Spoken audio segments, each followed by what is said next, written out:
Okay, Barakatah Yahweh, Barakatah Yahweh Shai, Barakatah Yahweh, Barakatah Yahweh Shai, Barakatah Yahweh, Barakatah Yahweh Shai. All praise to Yahweh Bashim Yahweh Shai. Double honor to our apostles and elders of Great Millstone. Shalom to the elect.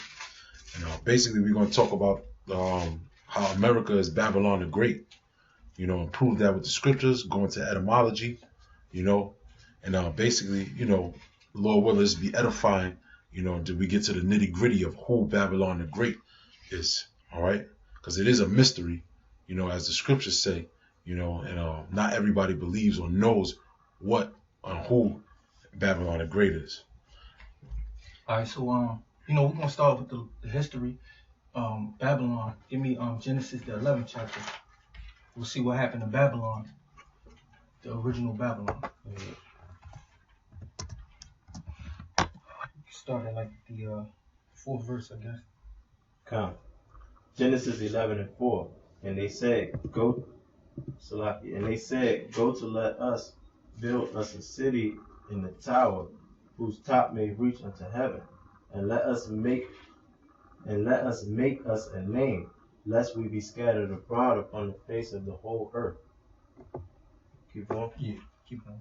And the Lord came down to see the city and the tower, which the children of men builded. And the Lord said, Behold, the people is one, and they have all one language. And this they begin to do. And now nothing will be restrained from them which they have imagined to do. Keep going. Go to let us go down, and there confound their language, and they may not understand one another's speech.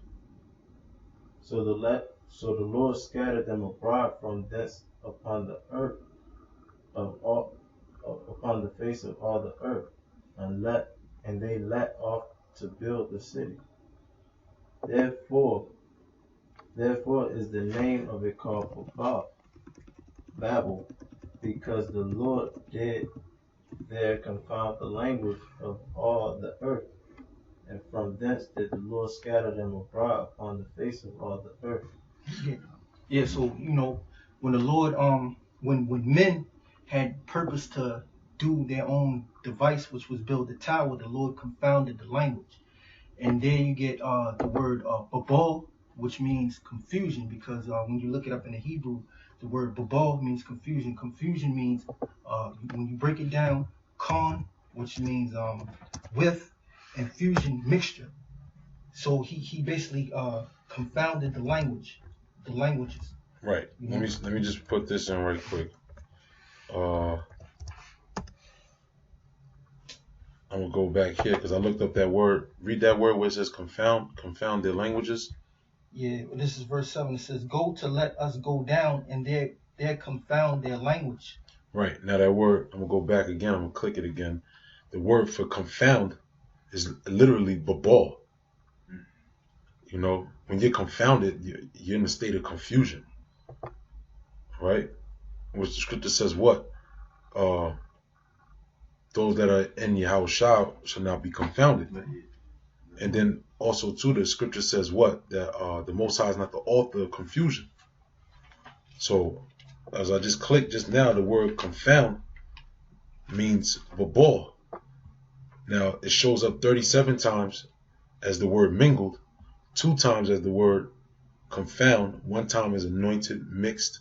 See, 1 time as mixed, give provender, tempered. Okay, and then there's a non-translate variant. Now the brother mentioned, he said the word confusion basically means with mixture. Now the word confusion, as we have it here, it says overthrowing, ruin, disorder, confusion, shame. From Latin confusionum, nominative confusio, a mingling, mixing, blending, confusion, disorder.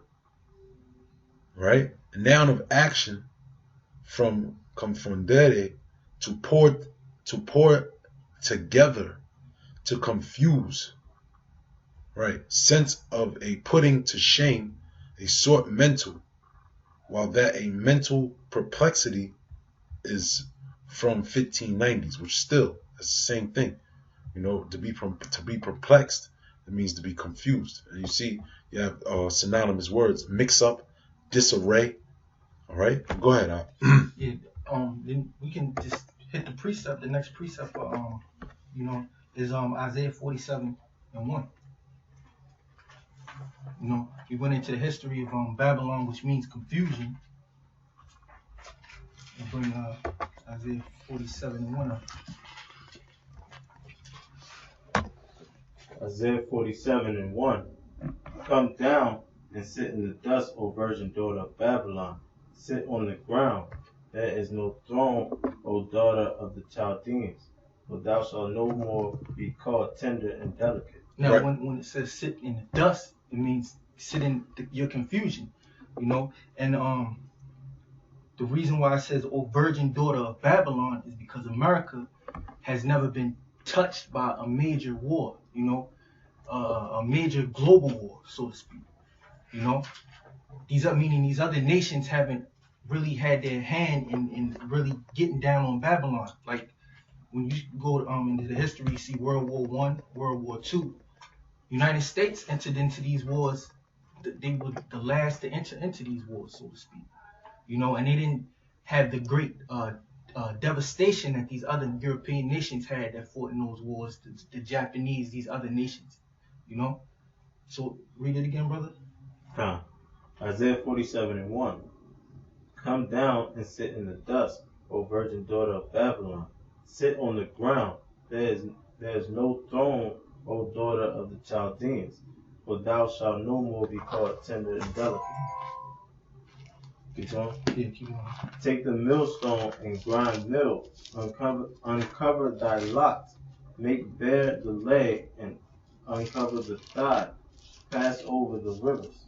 All right, let me get something real quick. Now that you're gonna prove that it's talking about future prophecy, and it's not talking about ancient Babylon, because the brother mentioned how the virgin daughter of Babylon is making reference to America, and that's who the virgin daughter of Babylon is. Matter of fact, Psalms 137:7. Get that real quick. Now I'm gonna read this. This is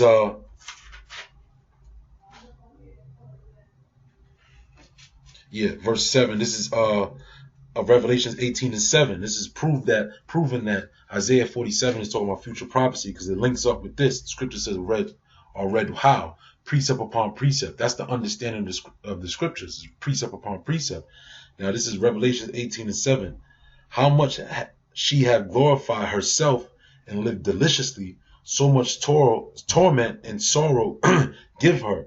For she saith in her heart, I sit a queen and no widow, and shall see no sorrow. That's why I said here, Isaiah 47:1, it says, O daughter of the Chaldeans, for thou shalt no more be called tender and delicate. You see, that's basically what the scripture is talking about. It says, because in herself, it says, verse 7 again, in Revelation 18:7, and live deliciously, so much torment and sorrow give her. For she said in her heart, I sit a queen and am no widow, and shall see no sorrow. Right. So, hey, that's pretty much it right there. That's the point. Go ahead, Op. Read verse 3 real quick. You got verse 3. Verse 3. Thy nakedness shall be uncovered, yea, thy shame shall be seen. And that's what's happening right now with America on a global scale. You know, you have these elections and stuff going on, and everybody's basically scoping or watching what's going on over there in America. The controversies, what America's foreign policy, you know, all of this stuff is being brought out on America, meaning thy nakedness shall be uncovered. All the atrocities that America committed in the past is being brought out via the internet. Yeah, nakedness represents exposure. Mm-hmm. You know, when someone is naked, you're being exposed. Yeah. Now, a good thing is that's going on right now. What Trump said, what he said, because you know he talks to Putin, so to speak. You know they're supposed to be cool or whatever. You know, now Putin, Trump said that Putin. One of them said that they got the emails from Hillary Clinton. I think that's Julian Assange has the emails Okay. from Hillary Clinton. Who's that? WikiLeaks. Oh, WikiLeaks. Yeah. Okay. Isn't that the same guy that's got asylum in Russia? No, that's Snowden. Snowden. Okay.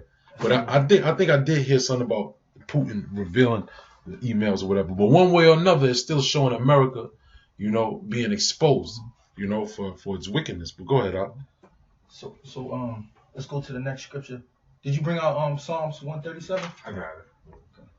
This is Psalms 137:7. Remember, O Lord, the children of Edom in the day of Jerusalem, who said, raise it, even to the foundation thereof.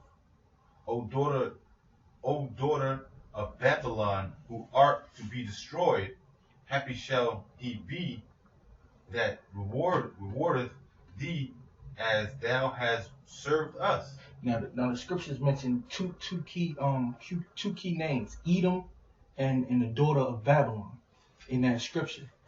Now we know that the Edomites are the ones are in control of Babylon.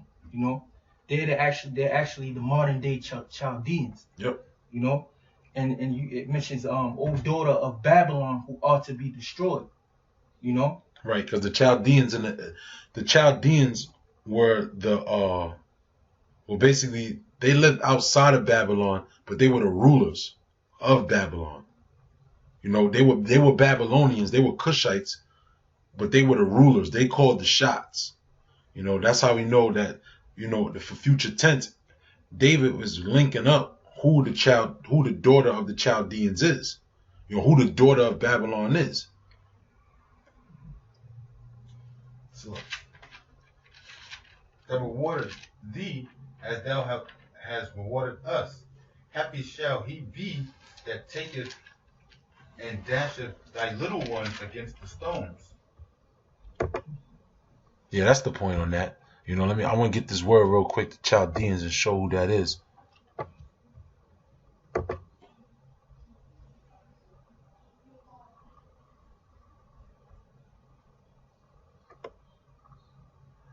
Right.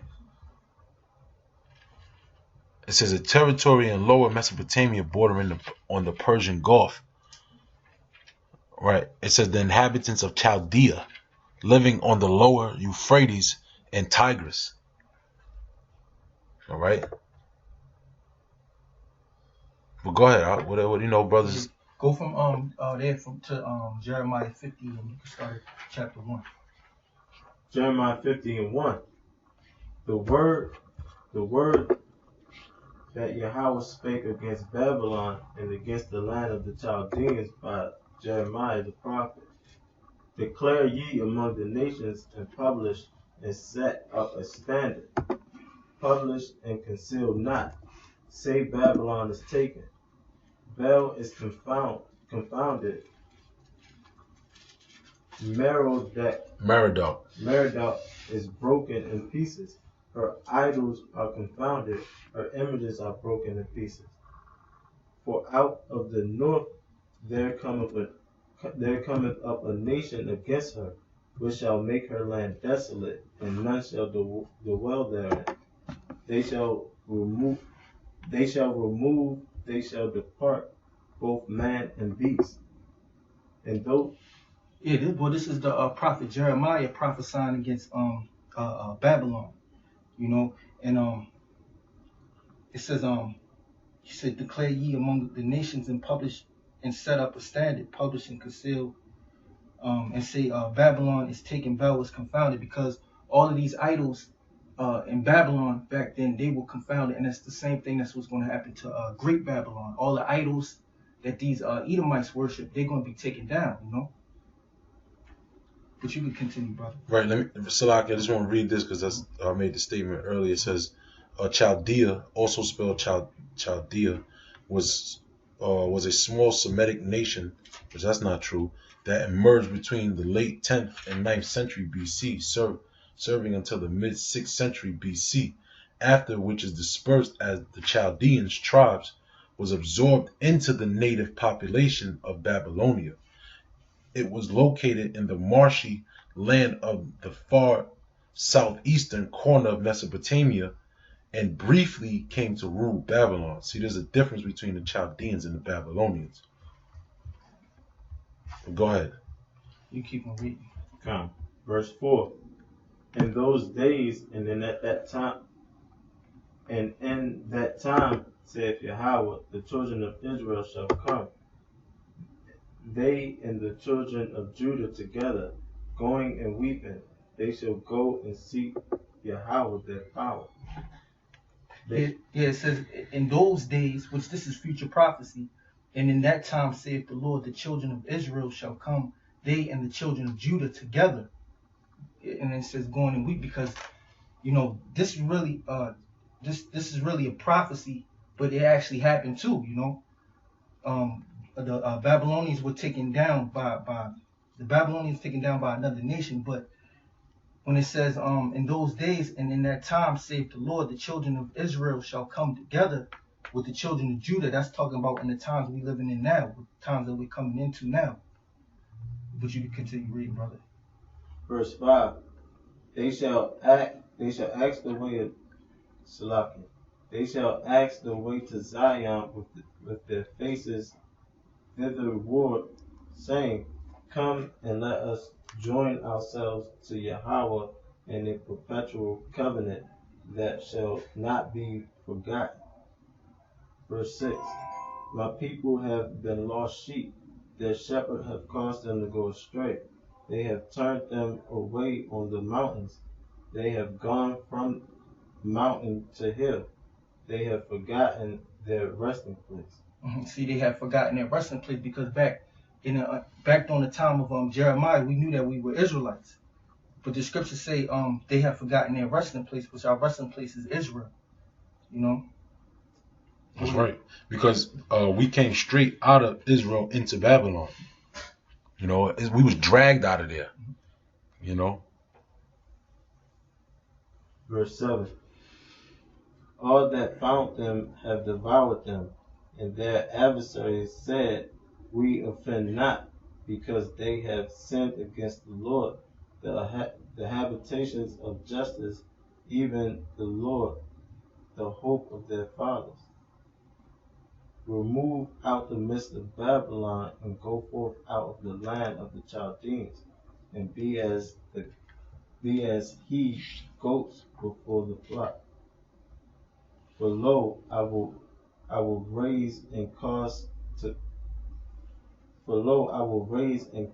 come up against Babylon an assembly of great nations from the north country, and they shall set themselves in array against her. From thence she shall be taken. Their arrow shall be as of a mighty expert man. None shall return in vain. Well, the scriptures represent those arrows as the nuclear missiles, and you want to get what is that Joel? No, Second Ezra. 16? Yeah, 16. Yeah, that's a good one. Yep, Babylon and Asia. Yeah. Yep.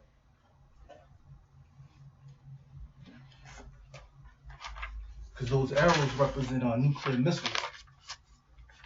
Yeah. And the scriptures say, strong is the Lord that bendeth the bow. Right.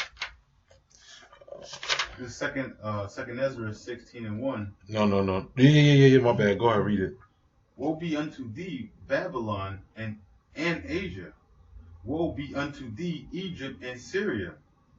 Gird up thyselves with cloth and of sack and hair.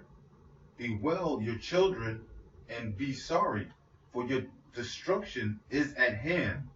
A sword is set upon you, and who may turn it back? A fire is set up among you, and who may quench it? Plagues are sent unto you, and what is he that may drive them away? And according to prophecy, this is all that's going to happen. This is what's coming to Babylon the Great. The sword. What it said? It said the sword. Oh, and it just said plagues are upon plagues. Are sent upon you, and what is he that may drive it away? May any man drive away and hunger a hungry lion in the wood? Or may anyone quench the fire in stubble? When it have begun, to burn, may one turn again the arrow that is shot of a strong archer? See, it talks about the arrows that are shot by a strong archer. Those represents those nuclear missiles. That's a code word for those missiles, man. Right. Jump down, because it's a lot. We jump down to verse 13. Second Ezra 6 and 16. Second Ezra the 16th chapter, the 13th verse. For strong is the right hand that bendeth the bow.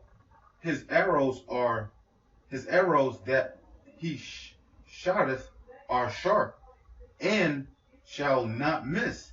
When they begun to be shot into the ends of the world, behold, the plagues are sent, and shall not return again, until they come upon the earth. Right, now you just read something. Right, you just had them read something where it said, "They shall not return." Right, that was in the beginning of. I know, but it was something else this brother just read. Yes. Read it out loud. You gotta read with force. Jeremiah 50:9. For lo, I will rise and cause to come up against Babylon an assembly of great nations from the north country, and they shall set themselves in array against her. From thence she shall be taken. Their arrow shall be as of a mighty expert man. None shall return in vain. See, none shall return in vain. You see, that's what the scriptures basically just said here. For strong is the right hand that bendeth the bow. His arrows that he shooteth are sharp, and shall not miss when they begin to be shot into the ends of the world. See, that's why they took the Apocrypha out, man, because the Apocrypha gives more detail. See, when someone may read Jeremiah, they may, that's just talking about ancient Babylon, when the Medes came and took over. But now when you go to the precept, it's talking about the arrows being shot from the end of the earth, from the end of the world, Slakia. Verse 14 says, behold, the plagues are sent and shall not return again. See, again, until they come upon the earth. The fire is kindled and shall not be put out till they consume the foundations of the earth. See? Like as an arrow which is shot of a mighty archer returneth not backward. See, again, that's going right into what Jeremiah was saying. Just like Joel too. None of them shall miss their rank. So this is all talking about the destruction of Babylon the Great, the future Babylon, which the brother was explaining earlier, that what Babylon means confusion. This is a great confusion. This is a lot of confusion. There's no other place on earth was ever this of much confusion.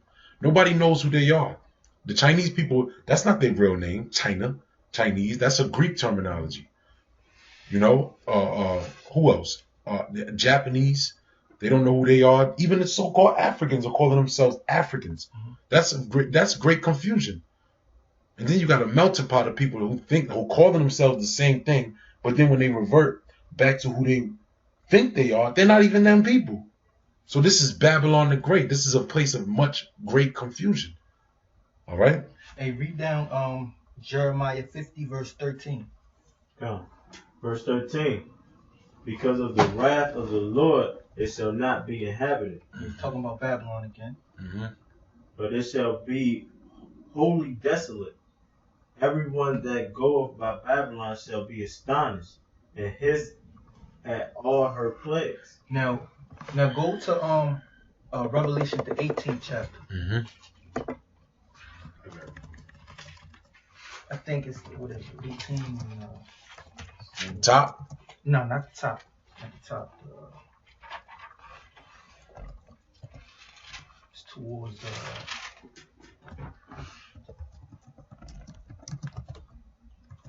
verse. You can start at verse 16. This is Revelations 18 and 16, and saying. Start up at about 15. Okay. Revelations 18 and 15. The merchants of these things which are made rich by her shall stand afar off for the fear of her torment, weeping and wailing. and saying, Alas, alas, the great city that was clothed with fine linen and purple and scarlet and decked with gold and precious stones and pearls. For in 1 hour so great riches is come to naught. Yeah, so in one hour, Babylon the Great is going to come to nothing, you know. And it's just that precept right there is piggybacking off of Jeremiah. Relaying back. Relaying back off of Jeremiah, 50th chapter. But I should have told you to read and started verse. You should have started at the top, like you said, brother. Go ahead. Start at the top. Revelations 18:1. And after these things I saw another angel come down from heaven, having great power, and the earth was lighted with his glory. And he carried mightily with a strong voice, saying, Babylon the Great is fallen, and it is become the habitation of devils, and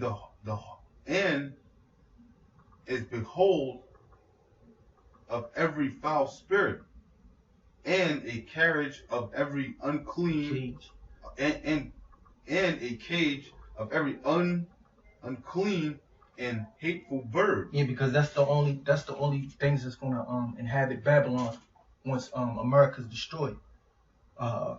Beasts, devils, cage, beasts, basically a scavenger beast. Desert creatures. Yeah, desert creatures. Mm-hmm. That's the only thing that's gonna inhabit Babylon.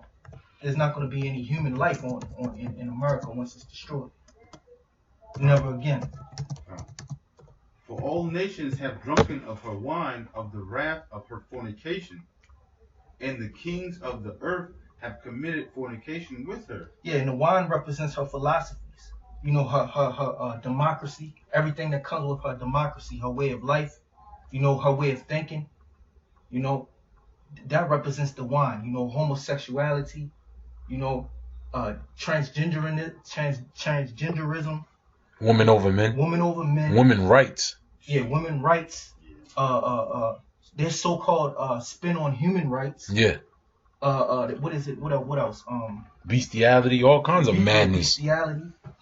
Having different nations. Yeah, having different nations amongst you. Yep. Yeah, because that's where the great confusion lies. Mm-hmm. Having all these nations amongst you, because when one nation lives amongst their own nation, then they set the rules of that nation. Mm-hmm. But then when you have an influx of nations, then it becomes confusion because there's no standard anymore. No, we do this and you do that. Okay, that's fine for you, but it's not fine for me. Mm-hmm. That's confusion because remember what it said. It said without order, right? Now, when you have order, then you have laws. America's really lawless. You can worship any god. You can start your own religion. The nigga Polite started his own language. I don't know if brother seen that. We was watching that yesterday with Polite on goddamn Power 105.1. The nigga say he started his own language. You can do that in America. But when there's true order, when you have a standard, you can't do that.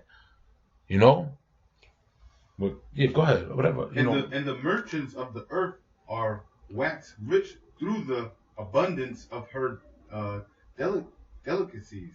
And that's how men get rich, by people having no set standard. You can make all types of money. Yeah. In America. Yeah. You can sell rabbit. You can set up traps and catch rabbits and sell them so people can eat it. Mm-hmm. Ducks or being a hoe. Yeah. Well, that's a great point because what is it called? The mother of harlots. I got something. Go ahead. Well, let me just make this point real quick because the brothers that are following and watching, you've seen that I've been showing certain things and on the screen where modern day Babylon is, which I pointed out and showed earlier that is in Iraq, and then I put people that live in Iraq. See, people live here, but ancient Babylon was destroyed already, so it's not talking about there. Now, what I want to get real quick, there's a scripture that says, whoredom. It says when the city is turned to whoredom, it's basically wickedness is abundant. There it goes. Leviticus 19:29. It says, don't prostitute thy daughter, which is a whore, a harlot, to cause her to be a whore. There you go. Lest the land fall to whoredom and the land become full of wickedness. And that's America. America is full of wickedness. Why? Because whoredom is abundant in America. That's why America is what? The mother of harlots. That's right. You know, a harlot is a whore. This is a place of whoredom. Whoredom also goes into what? Different philosophies, the fornication. You know? Yeah, brothers, go ahead. It's all good. Verse 4. This is Revelations 18, verse 4. And I heard another voice from heaven saying, Come out of her, my people, that ye be not partakers of her sins, and that ye receive not her plagues. All right, go to verse 7. We're gonna close. We're gonna wrap up in a bit. Go to verse 7. Read verse 7. Go ahead. Read verse 7. Verse 7. How much she have glorified herself and lived deliciously, so much torment. Jeremiah 21:13. So much torment and sorrow give her. For she saith in her heart, I sit a queen, and I am, and No, my bad. Isaiah 47 and 7. I sit a queen, and am no widow, and shall see no sorrow. Right. You got it? Yeah. No. There. With the brother, what you just read, she shall sit a queen and shall see no sorrow, right? Right. Now go ahead, read that. Isaiah 47 and 7. And thou saidest, I shall be a lady forever. So thou didst not lay these things to thy heart, neither didst remember the latter end of it. Right. That's the torment and the sorrow. Read verse 8. Did you read verse 8? Now, Go ahead. Therefore hear this now, thou that art given to pleasures, that dwellest carefully, and sayest in thine heart, I am, and none else beside me. I shall not sit as a widow, neither shall I know the loss of children. See, that's Babylon the Great. Now read Revelations 18:7 again. Revelation 18:7. How much she hath glorified herself and lived deliciously, so much torment and sorrow give her. For she hath said in her heart, I sit a queen, and am no widow, and shall see no sorrow. Right. You holding Jeremiah 21:3? Jeremiah 21:3. 13. My bad. 21:13. And tell me what Psalms 10 and 6 is, real quick. Hold that. Yeah. Go ahead. Jeremiah 21 and 13. Behold, I am against thee, O inhabitants of the valley and rock of the plain, saith Yahweh, which say, who shall come down against us, or who shall enter into our habitations? See, that's talking about America. Keep going. But I will punish you according to the fruit of your doings, saith Yahweh, and I will kindle a fire in thy forest thereof, and it shall devour all things round about it. See, devour all things round about it. Is there more? No, that was it. Okay. What's Psalm 10 and 6? Yes, this is Psalm 10 and 6. He has said in his heart, I shall not be moved, for I shall never be in adversity. See? There you go. That's it. Whatever you got, brother. I know you got it, Yeah, because you know these Edomites, well, you hear it on the radio shows, man. They they push for war. Hear it on the comment boards, they push for war. Nuke them, North Korea, Little do they know that, when you do that, when you go to start wars with these other nations, it's gonna come back on you tenfold, man. Right. Let me see what this says. Is Ezekiel chapter? Oh yeah. Matter of fact, I know what this is. Ezekiel 28. I'm gonna read this. We're gonna close on this. Ezekiel 28, start at verse 2, and it says, son of man, say unto the prince of Tyrus, thus saith Yahweh power, because thine heart is lifted up, and thou hast said, I am a God, and I sit in the seat of God, or the Most High, in the midst of seas. Remember, when you read in the scriptures, it says that Babylon the Great is sitting upon many waters. All right? So this is talking about the same thing. Yet thou art a man and not the Most High, though thou set thine heart as the heart of the Most High. Right? I will never be taken down. Right? Behold, thou art wiser than Daniel. There is no secret they can hide from thee. With thy wisdom and with thy understanding thou hast gotten thee riches, and hast gotten gold and silver unto thy treasures. By the great wisdom and by the traffic hast thou increased thy riches, and thine heart is lifted up because of thy riches. And that's when you can read in Revelation the 18th chapter. You know, the merchants, they wept and they mourned. Why? Because the traffic was done away with. They said the shipmen, right? They were all mourning. Why? Because the traffic.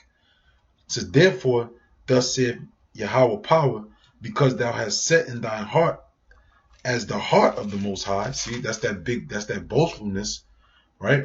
Behold, therefore I will bring strangers upon thee, the terrible of the nations, and they shall draw their swords against the beauty of thy wisdom. Right? That's their thermonuclear bombs, man. Right? Because their wisdom is what? That's their technology. That's why they sit up and so high. That's why America sits up so high and says they can't be touched, because of the so-called technology, because of their missile defense system, because they've won. They became America. They became so great through their merchants, and also too because of war. So it says, and they shall defile thy brightness.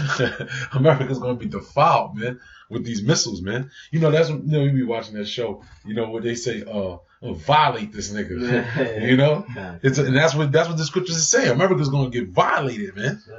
You know? They shall bring thee down to the pit, and thou shalt die the deaths of them that are slain in the midst of the seas. So that's plain, man. That's talking about America, man. Babylon the Great, ultimately, man. Which is also called Assyria, which is also called Egypt, which in this scripture was also called Tyrus. Yep, which was also called Tyrus, man. You know.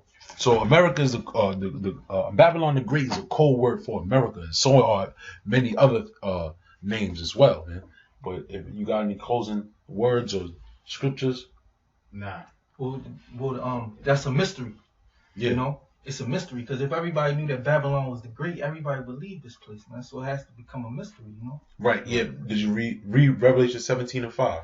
Revelation 17:5. And upon her forehead was a name written, Mystery, Babylon the Great, the mother of harlots and abominations of the earth. See, that's plain. That links, that ties in all the scriptures that we read.